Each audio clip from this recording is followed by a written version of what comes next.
Oh god damn it, I was looking forward to this one too. Yeah, it came out swinging there, didn't I? Even without context, I think I would have had the same opinion, but it's amplified so much because I've always had a respect for this series. Despite being a kinda wonky port, Deus Ex on PS2 formed so many of my critical qualifiers and took me by surprise in so many ways that I would honestly call it my single favourite game of all time. And Human Revolution almost lived up to the hype. I loved it about as much. It's probably the game I've replayed the most in the past 5 years. And then there's Invisible War. Anyway, 5 years on from the last game, excluding the fall, we have our sequel, Mankind Divided. And it's one of the few games I was excited for this year. I mean, what's been my game of the year so far? Overwatch? That was a fluke. Mankind Divided looked like it was going to be a no-frill sequel to my favourite game of the 360, but considering this year has seen the release of a Metroid game with barely any Samus and barely any exploration, a space sim with nothing but fluff at its core, and an anime sequel to a game with highly unclear artistic direction, sometimes it pays to just give people what they want. And Mankind Divided does mostly deliver, it's just the areas in which it doesn't are sorely disappointing. But let's not get ahead of ourselves. Let's start with the big question. Which ending of Human Revolution was canon? None of them really. I guess Eudero's was the closest because thematically the outcome of the Panchaea incident is closest to his vision. 2 years after an incident where almost everyone who was augmented became crazed maniacs and caused all sorts of violence for a day, it's been hell for the Hanses, or something. Society has been cleanly divided into two, and the amount of harassment that orgs have to face on a daily basis as a result of the incident is unconscionable. It's kinda similar to... you know, you're not just meant to come out and say it. So where does Adam Jensen fit into all this? He was out of action for 1.5 of those years, recovering from being pulled out of the ocean, but since then he's been putting in work for Interpol. The game starts with a task force operation in... hey, I know a lot of other well-written critical games have come out between HR and now, but this is starting to look like... yeah, no prizes for guessing what game Mankind Divided starts out trying to be. Anyway, the plot really kicks into gear when Jensen returns to Prague, just in time for the station to get bombed. What starts as an investigation into this terror attack naturally blooms into quite a bit more. For the first few hours it's honestly business as usual, though kudos for having the first bit of gameplay being a real mission this time. And it's one where you get to keep all the upgrades from the first game, but that doesn't last for too long. Oh hey, I guess this is the game with Samus in it. But if you played Deus Ex before this, you know what to expect. Sneaking, shooting, persuasion, hacking, choices, environmental exploration, a few secrets to find, mercantile, it's all here. And honestly, Mankind Divided is probably the most iterative game in the series, which gives it a tinge of monotony when it's not a hell of a lot more complex mechanically than Human Revolution. Honestly, I was stunned at how not different the hacking minigame was. But for stealth in Deus Ex has always been really good, and the slick sense of feedback Mankind Divided gives may just give it the edge in the genre. Skulking around rooms, studying patrol patterns, playing the environment, hiding bodies and getting those perfect knockouts has just always been incredibly satisfying. And this is before you even consider Jensen's powers. Ludic creativity is one of DX's call signs, and especially here when your org potential is crazy. The Blink from Dishonored is a thing, you can throw your arm blades this time around. They've really blown the lid off in terms of latent toolkit potential. Throw in a good mix of directed rooms and open areas with lots of room for freeform experimentation, but a punishing AI and alarm system, and you still have one of the best stealth games on the market. But those are all series staples. What does Mankind Divided add? Well, it tries to shake up the cover system. I think it doesn't work. I think it's markedly more unwieldy than Human Revolution. Popping out of cover to shoot is a trying matter. The inventory and interface have been greatly reworked, which I am very happy for. There's a crafting and weapon upgrade system where you can upgrade the base attributes of your guns using scrap, which can also be used to make ammo, multi-tools and a few other things. I like the weird overlap crafting scrap has with credits. Neither are all that common, so you have to ration both pretty carefully. Add in a third currency, the drug neuropozyne, and you have an economy that mirrors the fractured feel of the world's social tiering. But the biggest thing MD has going for it compared to its predecessors is actually its writing. While they've mostly had good narratives, dialogue was always a sore spot. Oh my god, JC, a bomb! A bomb! It's weird that MD wears this stigma, at least on the difficulty selection screen, because it's sharper here than it arguably ever has been. Jensen's dialogue trees give you room to be a lot more jaded this time around, which makes sense not only because he's been at work in this field for a while, but because being an orc in this universe sucks. The cops in Prague look for the slightest hint of people stepping out of line just to push them around, as justification for their own biases brought on by the incident 2 years ago. And one character flat out says the police force is just an instrument of power rather than a maintenance of order and justice. But it doesn't feel cheap. It feels sharp and decisive because it's made credible. You'd think at first that the people who could afford super high-tech implants would all be upper-class white guy bullies, but augmentation takes all kinds. Not everyone who is augmented wants to be that way, and generally it's easy to get lost in the idea of robot parts being grounds for people treating other people very, very differently. Human Revolution, for as much as I like it, only ever really flirted with this theme, but it's interesting in hindsight coming off a game where it was still unanimously agreed that augmentations were the future, and stepping into one where no one wants to stick their neck out for the little guy enough to keep developing new tech. So it gives off this vibe akin to stigmata. So even though many people talk in veiled monologues and platitudes, it works because the atmosphere justifies how cynical and world-weary most people are. There's tangibility in how everyone says they've lived through their troubles because the context built up supports it. And stylistically this is the closest we've come to the first game. As the main mystery picks up and can keep digging up more dirt on more parties involved, it gives off this sense of paranoia that anyone can stab you in the back. Or at the very least that everyone has secrets. A lot of the conflict in this one actually derives from the differences in which people divine how much should be disclosed and how tactful they're willing to be. Absolutely no one in this game agrees on the limits of privacy, liberty, and responsibility. Throw in the lethality of terrorism and you have a real pressure cooker of a conflict. There's lots of build-up and veiled illusions and a hell of a lot of questions that don't get answers straight away, but it's usually interesting. As a journalism graduate, I could actually appreciate how the underground radio side quests clearly showed how much of a shit show Picus was, but refused to bow to just one method of thwarting them. My big problem with the writing is that it's a very classical sci-fi allegory. This is a world where orgs versus non-orgs is the hot button issue, and other social issues aren't really mentioned. It refers to org-cators as racist a number of times, which is probably not the right word. Orgs aren't a race, people aren't born with metal bits in them.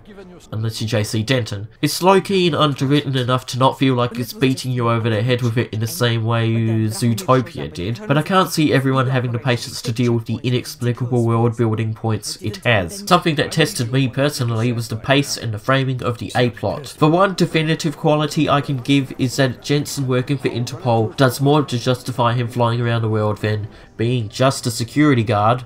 But the main story could probably have used some more direction. I initially thought it was cool that it was throwing out potential suspects and conspiracies because it fed into the atmosphere, but halfway through I had to keep track of so many names, companies, motives and relationships that I was just getting lost. Jensen works for Interpol, but also has a buddy with the hacking group the Juggernaut Collective, for whom he plants a bug in Interpol to uncover that his superior has been talking with Bob Page from VersaLife, who's going to use the bioweapon Orchid to kill off the leader of ARC. It gets pretty busy. In terms of what's presented, it's not even a complex story. You're going around investigating and stopping terrorist attacks, but it's difficult to manage what's told to you over the course of it all, especially when it comes to the few moral choices you have to make. At the 75% mark, I'd basically given up. It doesn't need fining down. Having lots of active parties in a sweeping sci-fi story like this is great, but it could have used more definition, which more or less applies to how the gameplay unfolds over the long term too. Far from being a disaster of phantom pain proportions, there's still too much downtime in between real bouts of action. If you decide to do everything,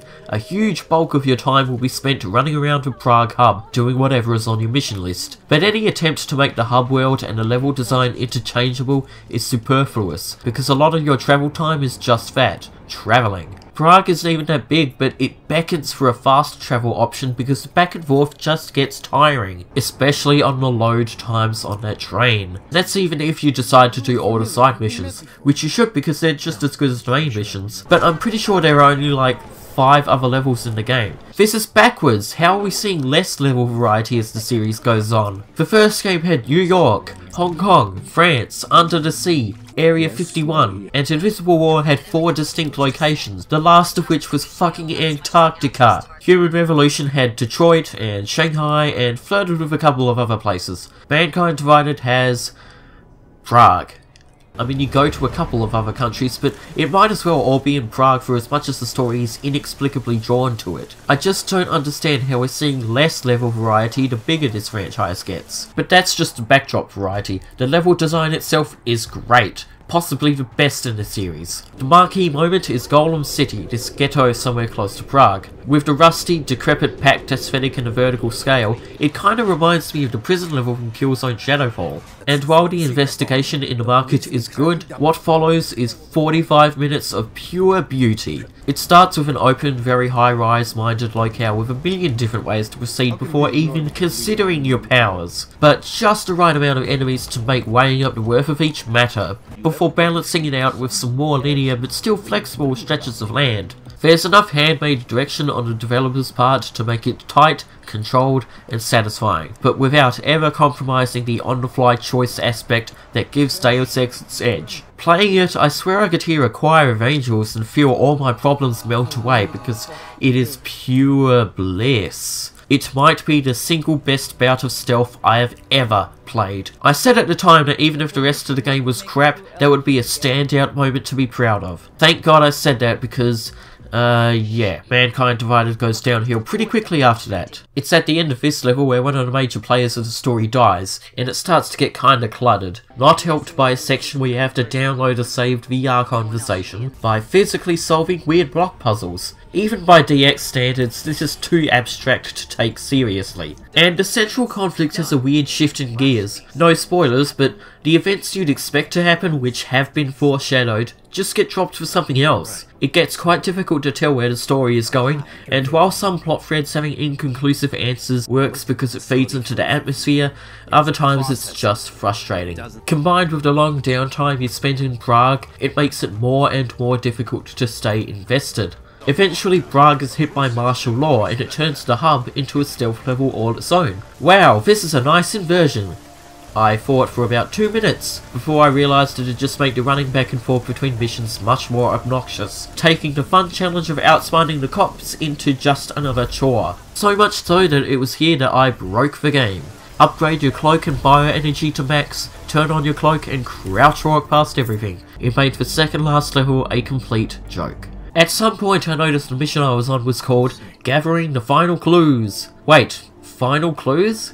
Is this near the end of the game? Really? There was a lot of build up to that point, but not enough clarity on what it was to be ready for the crescendo so soon. And again, the final location you go to was way different than I was expecting or hoping. While the last level is technically really good, including an awesome bit where you have to methodically and carefully pick the guards off, the ending leaves a lot to be desired. If you thought the montages at the end of HR were bad, how about a news reporter literally reading the results of your playstyle and narrative choices off as if the game is trying to be Fallout? The last level is vaguely climactic, but it doesn't have a sense of finality or punctuation. The story feels unfinished, both in the sense that it's underwritten, and also in the sense that I don't know how this can even be called an ending. What has ended?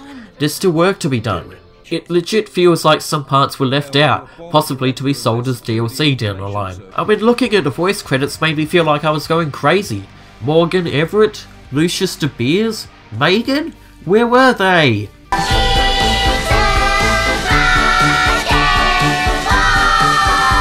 The ending, and really the whole final quarter of the game, soured me on Mankind Divided in a way that hasn't happened in a while. It's crushing, really. I just don't believe that was actually where it was meant to stop. If we end up having to pay extra money to actually go to VersaLife, that is profoundly disappointing. Plus, the load times are bad, PC version is pretty sloppy, there are rampant glitches, and the times in between purposeful Deus Exing just wore me down. Human Revolution was kinda static, but at least there was always stuff to do in it. Mankind Divided just does not have enough in it, substantially or narratively. But it's still Deus Ex, and it's not a complete regressive turn of Invisible War. There's still great gameplay here, but not a great game. I'd honestly recommend waiting for the price to go down, not just because it feels kinda unfulfilling, not just because there might be a Game of the Year edition with all the DLC, but also so we can see what that DLC is. Suffice to say, I'm very curious. I would have played the one that came with the Day 1 edition, but the ending made me too sad. But hey, speaking of Day 1, here's a funny story. I took the train into town, bought the physical PC version, took it home and expected to be spending an hour or so installing it. But instead, I was told I couldn't install it because this game has not yet been released. What do you mean it's not yet released? I have it in my hands. I can honestly say between this, augmenting your pre-order, and Orgs Lives Matters, this is certainly among the worst pre-release periods I've seen. But at least it came out in a timely fashion. You wanna know what I'm gonna have to play between now and November? Nothing!